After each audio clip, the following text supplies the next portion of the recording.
Hello and Assalamu Alaikum. Welcome to episode 2 of the Campfire Tales. I'm so excited to read the second part of the Zombie Takeover, but unfortunately, guess who we're waiting for again? That's right, the postman. I did say to him, Posty, please try and get here a little bit earlier this week. I get really cold in this forest, but unfortunately, we're still waiting for him. Help! Hello? Help! Oh, I'm so glad to see you. you look a little bit flustered again, postman. What's wrong? Well, this is a really long and fast story. I bet it is a long story. You won't believe what just happened to me. Well, what just happened? Well, firstly, I'm really sorry for being late. I actually set off very early, got all my jobs done very quickly, so, because I know you like your post on time. We do. But when I got into the woods, guess what happened? What happened? 3 grizzly bears started chasing me. 3 grizzly bears? That's right, not 1, not 2, but 3. There was a daddy bear, there was a mummy bear, and there was a little cute bear. Oh, that sounds quite cute, Well, actually. he wasn't really cute because he was chasing me. Oh, goodness me. Anyway, so what happened is they started accusing me and saying that I did all sorts of things to them. And did you do things to them? Well, the big one said, "Oi, you, did you sleep in my bed?" And did you sleep in Of his course bed? I don't. I'm a poor person. I like sleeping on the floor anyway. Oh, okay, well, fair enough. And then his wife, she said, you're the one who broke my chair. And did you break the chair? Of course I didn't break the chair, but if you think that was bizarre, wait till you hear what the little fella said. And what did he say? The little one tugged his mummy, whispered something in her ear, and then she said, "You ate my boy's porridge." And he said, "Yeah, mummy, it was him who ate the porridge." And did you eat the porridge? Of course I didn't. Well, number 1, I said to him, "Hey, little fella, I'm fasting." Oh, yeah, of course you are. I am too. And secondly, if I could eat anything for breakfast, it'd be, I'm a Cocoa Pops person. Oh, me too. I love Cocoa Pops. So it wasn't me. Anyway, and they cornered me on a tree. Oh, goodness me, that sounds a bit scary. Then do you know how I got away? How did you get away? Well, I said to them, I looked them in the eye and I said, folks, bear with me for a minute. I get that. Bear with me. And then I said, look behind you, a bucket of honey. And was there a bucket of honey behind you? Of course there wasn't, and I quickly ran away. Oh, phew. And then I saw you. Well, I'm glad you managed to escape because I'm still waiting for my post. Well, here it is. I'm sorry about being late. It's all right. Thank you. Take care. Bye. Bye. Oh, goodness me. What a story. I feel like I've been chased by the 3 grizzly bears.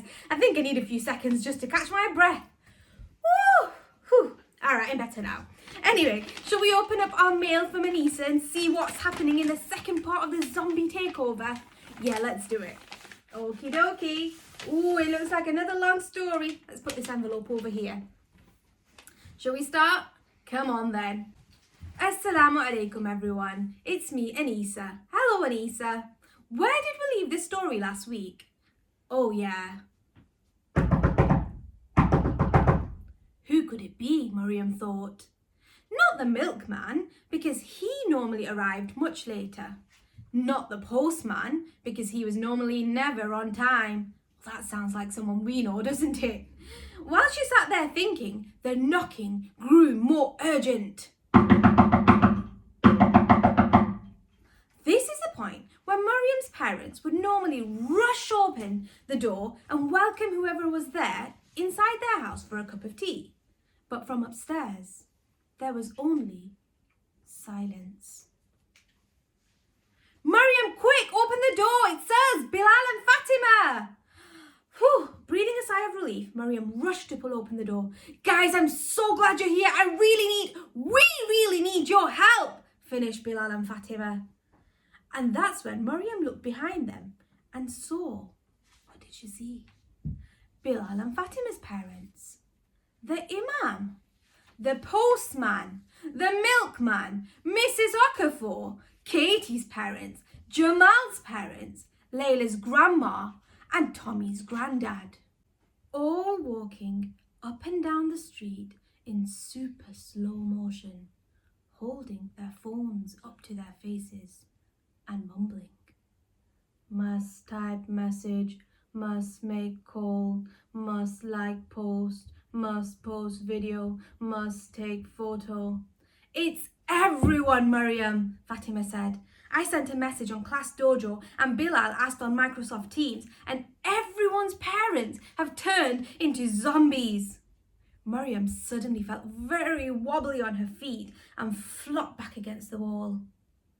On one hand, it was good that it wasn't just her parents who had turned into zombies. But on the other hand, if all the adults in town had turned into zombies, who could they ask for help?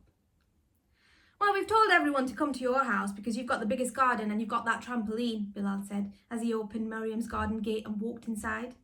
They should be here in about 5 minutes. Sure enough, Maryam's garden began to fill up with her group of friends from school. There was Jamal, who liked to sit next to the wall in class so he could pick his nose and wipe his bogies on the hot radiator. Oh, sounds disgusting. I bet we all know somebody who's a little bit like Jamal. Maybe a younger brother. Next to Bilal was Adnan. Now, Adnan was the biggest science geek ever, and I mean ever. He was so good with computers, he was making his own zombie computer game in his garden shed at home. Apparently, now I don't know if this is true, but apparently Nintendo wanted to buy it off him. And straggling in late was a normally very smartly dressed Ayana, who definitely looked like she had combed her own hair and chosen her own clothes today. She looked a bit crumpled. Anyway, the gang gathered on the trampoline and lay down facing the sky, whilst the trampoline gently bounced them up and down. Guys, our parents have turned into zombies, Fatima said. I had to comb my own hair today, Ayana grumbled. We can tell, Bilal whispered, not quietly enough. I miss talking to my parents, Maryam said. I wiped all my bogies on the radiators at home and nobody stopped me, Jamal grunted. Jamal! Everyone said together, laughing as they pushed him off the trampoline. Then Maryam noticed something a little bit peculiar. The normally talkative Adnan. He hadn't said a word to anyone except for Bilal when he had first walked in. And his ears had gone a little bit red, which was always a sign that something was the matter. What's wrong, Adnan? Maryam asked. I mean, apart from the fact that our parents have turned into zombies, that is. She saw him squirm into the back of the trampoline. I think I caused all our parents to turn into zombies, Adnan muttered. What was that? Fatima said. I didn't hear a word you just said. Adnan sat up now, nervously pulling his sleeves over his hands and covering his face, and he blurted out, I think I caused all the adults to turn into zombies. It was an accident, I promise. Oh God, I was updating my virtual reality computer game last night. It's nearly finished, but I just needed the zombies to walk a little bit slower. So I pressed update, and then something flashed on the screen, and it was a message, and it said something like, connect to super 5G Bluetooth mobile application for faster signal. And I thought, oh yeah, that's cool. That'll just speed things up a little bit. But then, oh my God, guys, what if it was the game? What if the game turned everyone into zombies? What if it was me that turned everyone into zombies? Adnan watched as the gang's jaws dropped. The silence in the garden became uncomfortable. And then, oh cool! I didn't know you were making a virtual reality game, Bilal said, giving Adnan a high five. Oh yeah, I had the idea a while ago. You put the glasses on and then you turn into the zombies and then you start eating their brains and then really... Boys, Fatima shouted. Now is not the right time for this conversation. Sorry, the boys mumbled. Maryam sat up straight. Now that she had a bit more information about what had gone wrong, it might be easier, she thought, to kickstart Operation Save Our Parents. If Adnan's computer game had caused the problem, maybe, just maybe, it might be able to fix it too. No, sorry, Maryam, Adnan explained. I tried to change the update back, but it wouldn't work. I even tried deleting the game, but that didn't work either. I think the game is really out of control. I guess this could just be our life now, guys. Like, we don't have any parents to tell us what to do, what to wear, what to eat, what time to go to sleep. We could literally just be our own bosses, Fatima said. The gang sat in silence, thinking for a little while, and then, "No hugs or kisses for my mummy," said Ayana. "No Saturday night takeaways with Grandad," said Jamal. "No Jawar Salah and ice cream at Heavenly Desserts with Mum and Dad," said Bilal. "No Ramadan, no Eid parties, nobody to tuck me into bed, nobody to tell me how proud they are of me and to tell me to do my best at school and madrasa," said Maryam. "Yeah, that's not going to work, is it?" admitted Fatima, wiping a tear from her face. The gang sat in silence for a few more minutes until Bilal finally spoke up. "Guys, when our parents are busy on their phones, writing a message or scrolling or on the phone talking to somebody, what is the one thing that gets them to put their phones away?" The gang racked their heads as from over the garden wall the soft, mumbly voice of the imam could be heard saying, "Must type message, must make call, must like post, must post video, must take photo." "I've got it!" Maryam and Bilal blurted out at the exact same time. They jumped off the trampoline so fast, Adnan, Jamal, Ayana and Fatima flew 5 feet into the air and landed with a bang and a crash. Oopsie. "Guys, come on! I think I know exactly what we have to do in Operation Save Our Parents," Maryam yelled. "Well, we better move fast," Adnan said, "because when the clock hits 12, this zombie update is going to become permanent." So they all got up off their trampoline and headed out of the garden, across the road, and into their... Dun dun dun, Anisah's written. Find out in next week's episode of the Campfire Tales. Oh, Anisah, you've left us in suspense again. So that means we're going to have to tune in next week to find out what's happening in the Zombie Takeover. Oh, goodness me, I really wanted to know. I guess whilst we're waiting until next week, we can always have a little bit of a think ourselves and see if we can work out the ending. So maybe we could discuss, where are the gang heading? So they left the garden, they crossed the road. Where might they be going next? And what have Maryam and Bilal both discovered? What do you think they have figured out? And lastly, what snaps your parents out of zombie mode at home? Maybe that's a clue to the solution as well.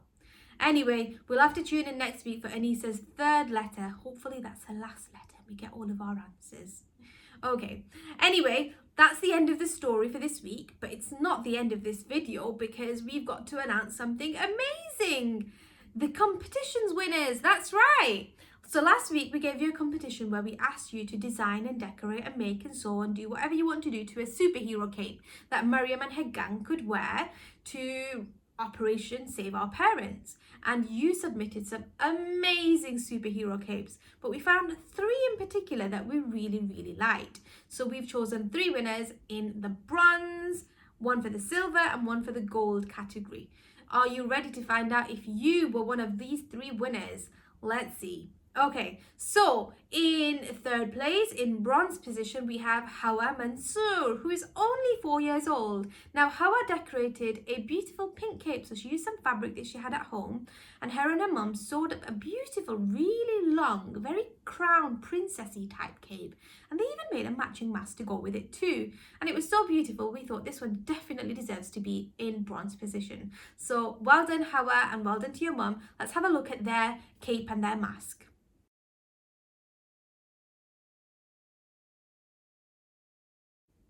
Wasn't that beautiful? Now in silver position we have the wonderful Mohammed Hussein Hamid, age 9. Now Mohammed Hussein made a really wonderful cape, and I really liked the way that he incorporated the names of Allah onto his cape. I think any cape that has the names of Allah on it or has anything to do with Allah on it will make you super powerful, inshallah. So let's have a look at Mohammed Hussein's cape. It's a beautiful blue cape with lots of pinned on names of Allah.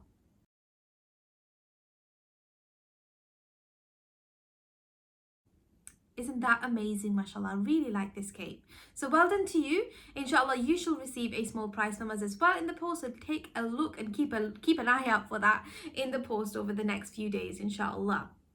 And lastly, and in gold place, we have, drum rolls please, the amazing, the fantabulous Safia Hassanji, age 7. Now, Safia made a really wonderful diamond encrusted cape, and she even managed to inscribe the letter S, which I think is her initial, onto the cape.